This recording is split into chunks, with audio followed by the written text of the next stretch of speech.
Hi friends, welcome back to my channel Maha garden. இன்றைக்கி நம்ம பார்க்க போகிறது தேங்காய் அரைச்ச குழம்பு எப்படி வைக்கிறதுன்னு பார்ப்போம். இதுக்கு தேவையானது காய்கறிகள் அவரைக்காய், கத்திரிக்காய், தக்காளி பழம், உருளைக்கிழங்கு, வெண்டைக்காய் இல்லாட்டி முருங்கைக்காய் ஏதாவது ஒன்று போட்டுக்கலாம். இது காய் வெட்டி வச்சுட்டு வெங்காயம் போடக்கூடாது இந்த குழம்புக்கு. இதை ஒரு உருண்டை புளி போட்டு அதில் வேக வச்சிடணும். உப்பு, தேவையான அளவு உப்பு, மஞ்சள் பொடி போட்டு இந்த குழம்புக்கு நம்ம முதல்ல காய் வேக வைக்கிறோம் புளி தண்ணியில். இது வேகட்டும். இந்த பக்கம் மசாலா அரைக்க என்னெல்லாம் வேணும்னா வத்தல் 5-6 வத்தல், 1.5 டீஸ்பூன் உளுந்து, வெள்ளை உளுந்து இல்லாட்டி தொளி உளுந்து ஏதாவது போட்டிருக்கலாம். 1.5 டேபிள் ஸ்பூன் உளுந்து போட்டுட்டு வெந்தயம் 1/2 டீஸ்பூன் வெந்தயம். நிறைய போட்டுறக்கூடாது, கசந்து போயிடும் குழம்பு. 1/4 டீஸ்பூன் கூட போட்டால் போதும். வெந்தயம், தேங்காய், வத்தல், பெருங்காயம். வெந்தயம், தேங்காய், வத்தல், பெருங்காயம், உளுந்தம்பருப்பு, இந்த 5 தான் வறுக்க போகிறோம். குழம்பு மசாலாவும் நல்லா மணமாக இருக்கும், சூப்பராக இருக்கும் குழம்பு. இது நல்லா செவக்க வறுத்துக்கிறோம். வறுத்து ஆற வச்சு அரைக்கணும்.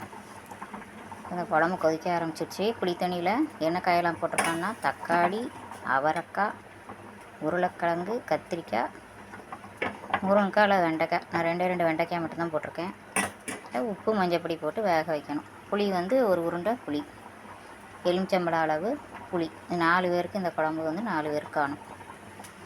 இதை வறுத்துட்டு அரைச்சிட்டு காமிக்கிறேன் ஃப்ரெண்ட்ஸ். இந்த அளவுக்கு நம்ம வறுத்தா போதும். ரொம்ப செவக்க வறுத்தனா எண்ணெய் பிரிஞ்சு வந்துடும் ரொம்ப குழம்புல. இந்த அளவுக்கு நம்ம வறுத்து வச்சுக்கிட்டா போதும். மசாலா இன்னொரு சொல்கிறேன். வத்தல், தேங்காய், பெருங்காயப்பொடி 1/4 டீஸ்பூன் பெருங்காயப்பொடி, 1/4 டீஸ்பூன் வெந்தயம், அப்புறம் உளுந்தம்பருப்பு ஒரு 1.5 டீஸ்பூன் போட்டு நல்லா வறுத்து எடுத்துக்கணும். தேங்காயை போட்டு செவக்க வறுத்துக்கணும். இப்போ அரைச்சிட்டு காமிக்கணும் ஃப்ரெண்ட்ஸ். இப்போ தேங்காய் அரைச்சாச்சு, வறுத்ததெல்லாம் அரைச்சாச்சு. நல்லா ரொம்பவும் இதாக அரைக்கக்கூடாது, குறகுறப்பாகவும் அரைக்கக்கூடாது, நைஸாகவும் அரைக்கக்கூடாது, மீடியமாக அரைச்சிட்டு இப்போ காய் வெந்திருக்கான்னு செக் பண்ணி பார்ப்போம் ஃப்ரெண்ட்ஸ். இப்போ காய்கறிலாம் வெந்துட்டு இந்த ஸ்டேஜில் நம்ம வறுத்த மசாலாவை போடுறோம். ரொம்ப இது கொதிக்க விடக்கூடாது, எண்ணெய் பிரிஞ்சு ஒரு மாதிரியாக வந்துடும், எண்ணெயாக நிற்கும் மேலே. அதனால் லைட்டாக அந்த வாசனை போகிற அளவுக்கு, மசாலா வாசனை போகிற அளவுக்கு கொதிச்சா போதும். கொதிக்கும்போது காமிக்கணும் ஃப்ரெண்ட்ஸ். இப்போ கடுகு தமருக்கு தாளிச்சாச்சு. குழம்பு கொதிக்க ஆரம்பிச்சிடுச்சு. இதில் திக்னஸ் என்னதுன்னா, நம்ம உளுந்து வறுக்கிறோம்ல, வெள்ளை உளுந்து இல்லாட்டி தொளி உளுந்து, அந்த இதுதான் திக்னஸ் கொடுக்கும் குழம்புக்கு. நல்லா திக்காக இருக்கும். ரொம்ப கொதிக்க விட வேண்டாம்.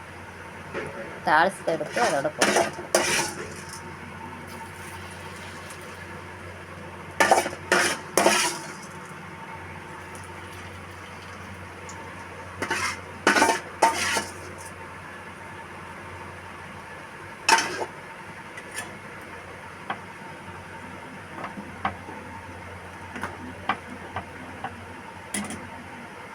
ஃப்ரெண்ட்ஸ். கடவுள் துமுறு போட்டாச்சு. கொஞ்சம் கருவேப்பிலை போட மறந்துட்டேன். கொஞ்சம் கருவேப்பிலையும் போட்டு அப்படியே அரைக்கிற வேண்டியதான்.